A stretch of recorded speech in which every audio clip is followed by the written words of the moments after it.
Eh bien salut tout le monde les amis, j'espère que vous allez bien, j'espère que vous êtes en forme. Aujourd'hui, nouvelle vidéo news, vous allez tout savoir de l'actualité de la Formule 1, bien évidemment, vous connaissez déjà la chanson avant qu'on commence.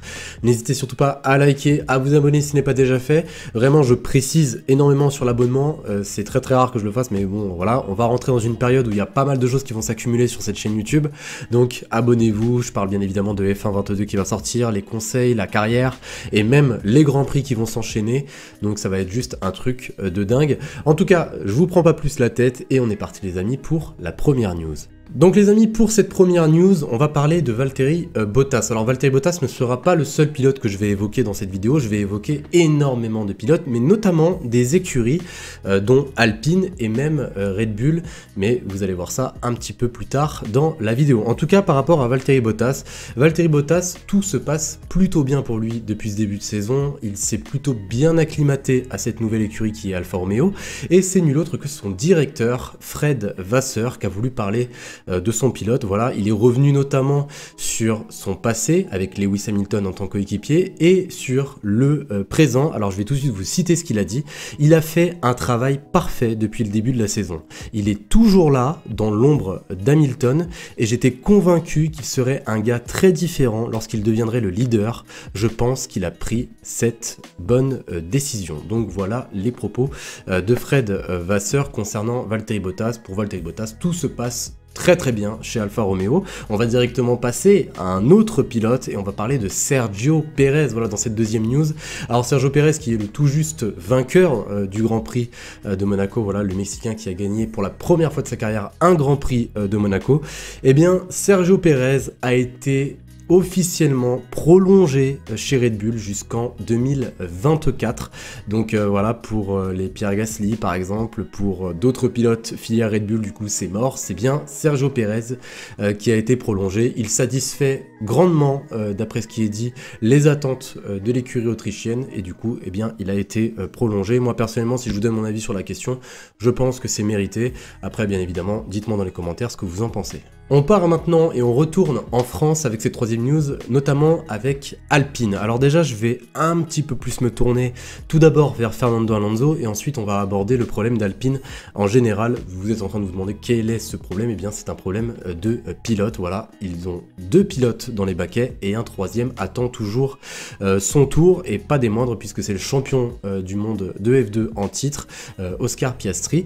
Donc déjà, par rapport à Fernando Alonso, il faut savoir qu'il a révélé il y a quelques jours souffrir d'une douleur au bras depuis son crash à Melbourne. Donc voilà, je vais tout de suite vous citer ce qu'a dit le pilote espagnol. Os, ligaments, tendons, tout est en désordre en ce moment. Il n'y a pas de chirurgie, rien que vous puissiez faire et malheureusement toutes les 2 semaines je dois conduire. Donc voilà, je vous fais un petit topo par rapport à l'état physique de Fernando Alonso.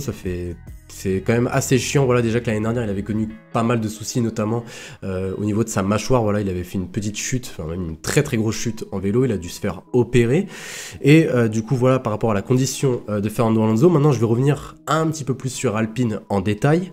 Et Alpine chercherait actuellement une solution au casse-tête Fernando Alonso, Esteban Ocon, Oscar Piastri. Donc voilà, je rappelle que Fernando Alonso n'a pas encore été re-signé, mais par contre, Esteban Ocon a été re-signé jusqu'en 2024.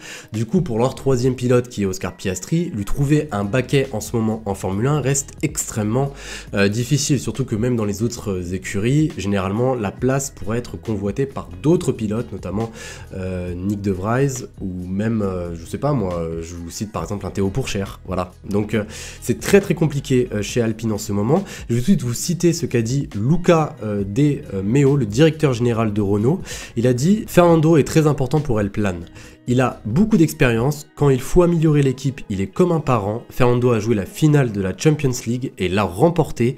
Il sait ce que nous devons faire pour gagner. Il n'a pas seulement l'expérience, il a aussi un très haut niveau d'exigence qui aide l'écurie à se développer. Nous associons l'expérience d'Alonso à la jeunesse d'Ocon et désormais Piastri arrive. C'est un défi de leur trouver une place à tous les trois. La solution ne sera pas agréable à 100% pour tous les trois, mais nous considérons que nous devons donner une chance à chacun d'eux.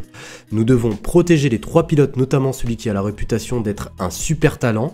Piastri Fernando a 41 ans et Piastri en a 21. L'heure du changement viendra. Fernando est une légende, nous ne pouvons pas l'écarter comme s'il n'était qu'un simple employé d'Alpine, il faut qu'il le veuille aussi. Donc voilà les propos du directeur général de Renault. Voilà, ces propos qui ont été donnés à Marca, le journal espagnol très connu.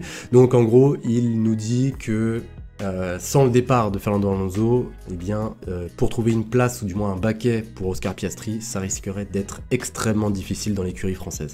Donc les amis, maintenant je vais vous parler de Red Bull. Alors Red Bull c'est un peu le sujet phare, on va dire la news phare de cette vidéo.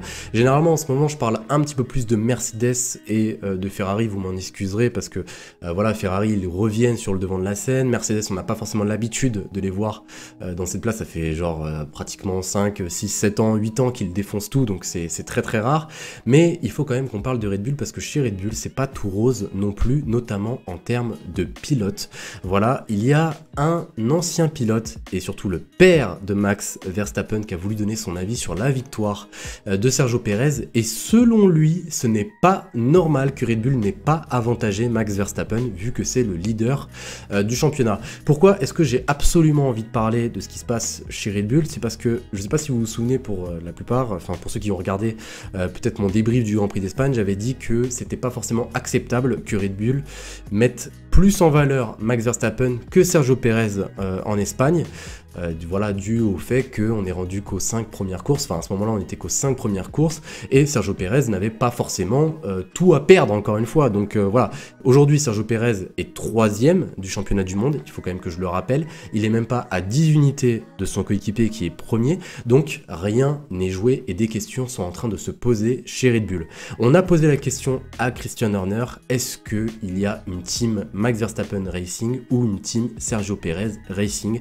Et je vais tout de suite vous dire ce qu'il a dit. C'est un beau défi de gérer deux pilotes bien placés au classement, mais au bout du compte, ce sont des team players.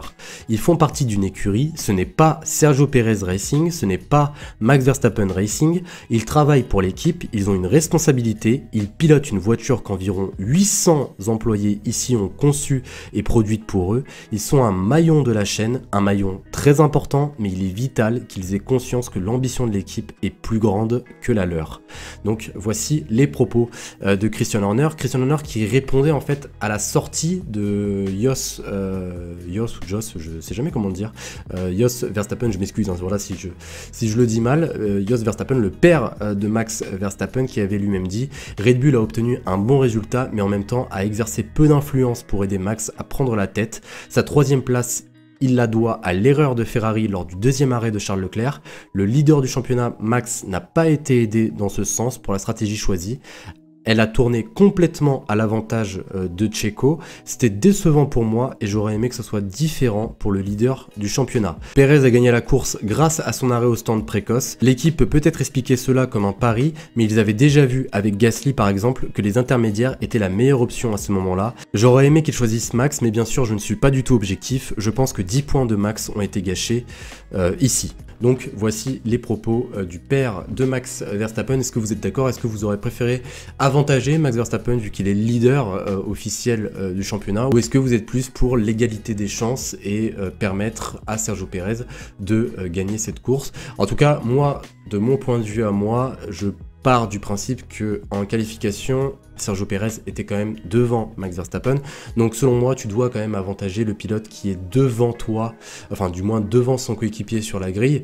Après, bien évidemment, voilà, Red Bull, franchement, je ne les comprends pas. En Espagne, ils ont réduit totalement les chances de Sergio Pérez à 2 reprises.